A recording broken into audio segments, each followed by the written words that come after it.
You close your eyes, and the world you know slips quietly out of reach. The weight of the day dissolves, the chatter of thoughts fades, and something extraordinary begins to unfold inside you. Without warning, your brain becomes a stage on which impossible stories play out.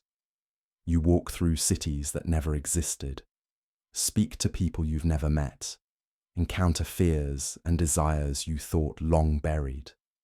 And yet, while your body lies still, while your eyes dart beneath closed lids, your mind dances in worlds without rules.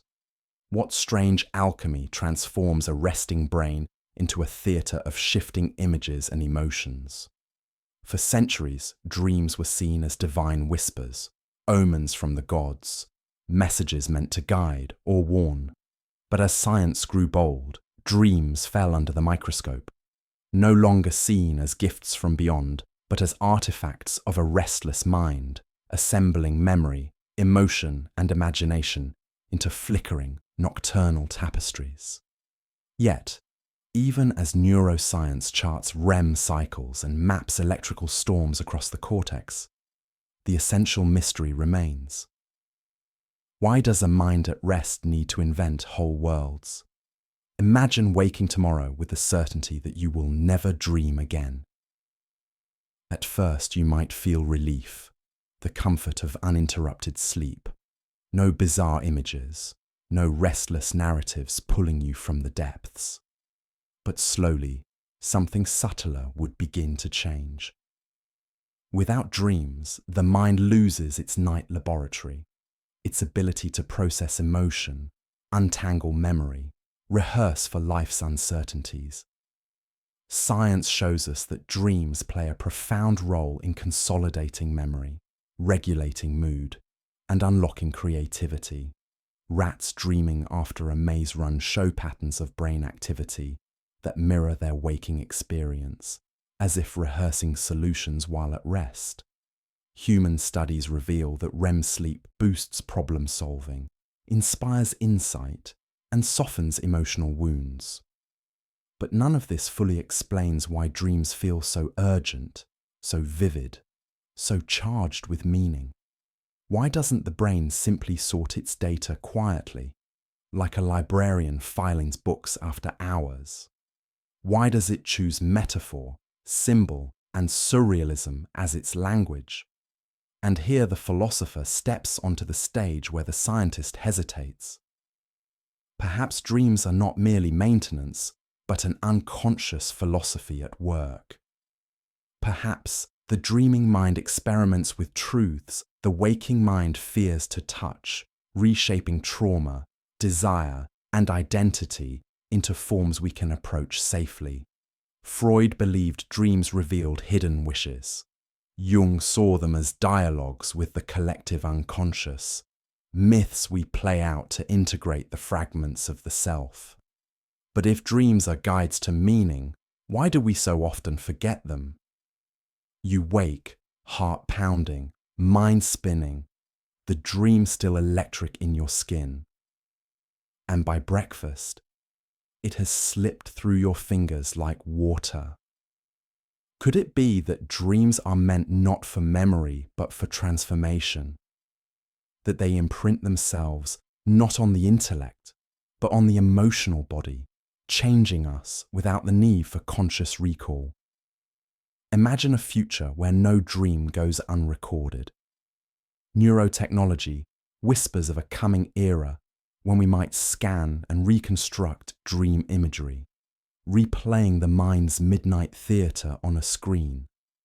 Would this give us mastery over our inner world, or would it unravel the delicate magic of dreaming itself? Would we become students of our own psyche, or prisoners of a mirror we cannot stop watching? The paradox deepens when we confront the phenomenon of lucid dreaming, that strange borderland where the dreamer becomes aware, where the sleeping mind seizes the reins and reshapes its own story. For some, it is a playground of possibility, an art of the self where you can fly, create, transform. For others, It is a disruption, a collapse of the one element dreams depend on most: surrender. But here's where the contradiction refuses to be smoothed away. If dreams are meant to liberate the mind, why do we seek control within them? If their purpose is to bypass the constraints of waking thought, why do we import waking desires into their domain? Perhaps the hunger to master dreams reveals a deeper discomfort. The human fear of chaos, of unpredictability, of encountering parts of the self we cannot tame. And yet, it is precisely this unpredictability that gives dreams their transformative power. They show us what we are not ready to see. They slip past the guards of rationality. They reveal that beneath the polished mask of consciousness lies an ocean of wild, untamed being. Consider for a moment the possibility that dreams are not accidents or evolutionary leftovers, but essential to what makes us human. They remind us that logic is not the only tool of understanding, that truth comes clothed in symbol and paradox, that to fully know ourselves, we must sometimes let go of control and enter the realm of mystery. You lie down, close your eyes, and without a whisper of farewell, you disappear. The world fades, your body slackens, your thoughts dissolve into fragments, and the you that you know slips quietly out of reach. And yet, each morning, you awaken, surprised by your own return, as though no interruption ever occurred.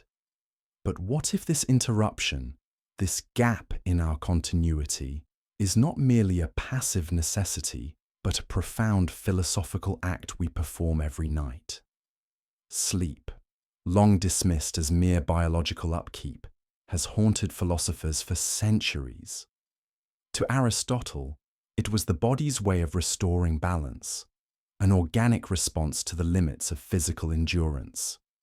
To Schopenhauer, it was death's cousin, a temporary vanishing of the self that anticipated life's final erasure. And today, as neuroscientists measure the rhythmic ballet of brainwaves and chemical messengers, the essential mystery remains untouched. Why must consciousness surrender itself to the abyss in order to survive?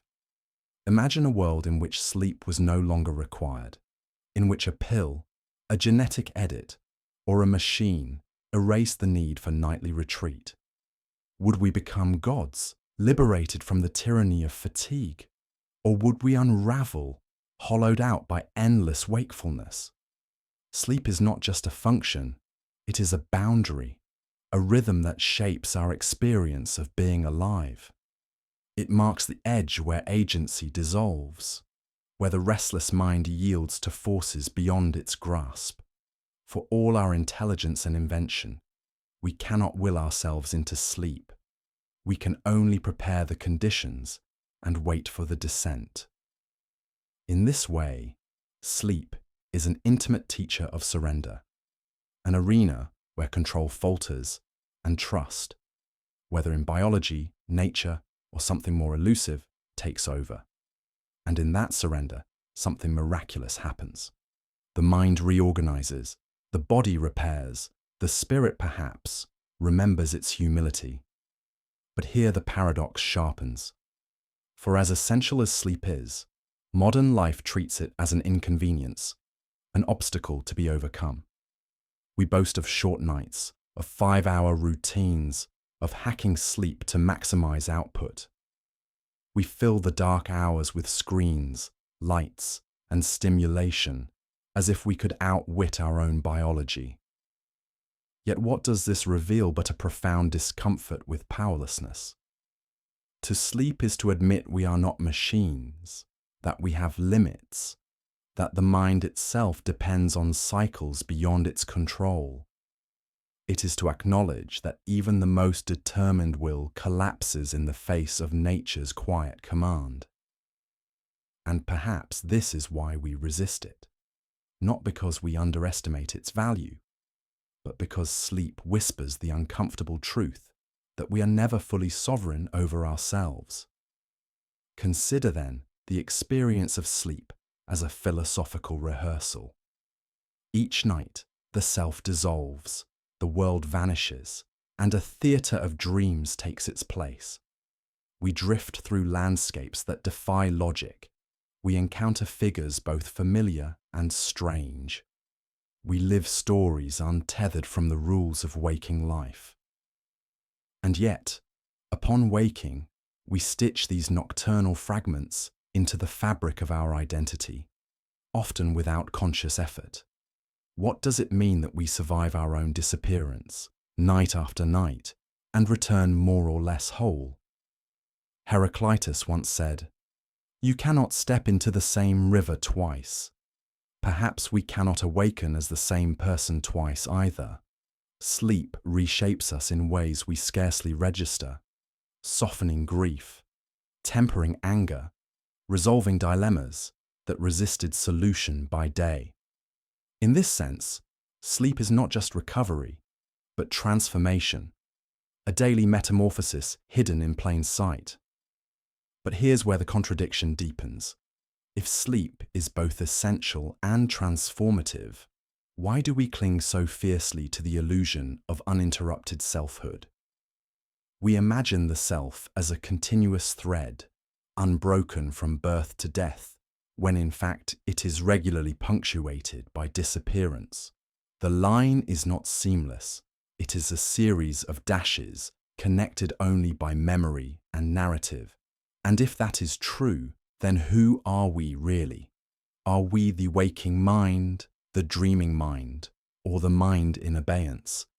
And if we fear death because it promises annihilation, why do we welcome sleep so willingly, slipping into it as naturally as breath?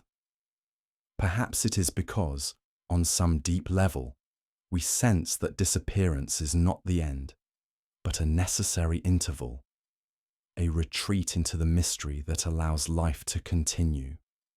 Imagine for a moment a consciousness that did not require sleep, a mind that remained vigilant without pause. Would it ascend to godlike awareness, or would it collapse under the weight of endless perception? There is evidence to suggest that continuous wakefulness leads not to heightened mastery, but to fragmentation, hallucination, paranoia, the crumbling of reality's fabric. In this way, sleep is not just a concession to biology, it is a protection against the unbearable intensity of unbroken awareness.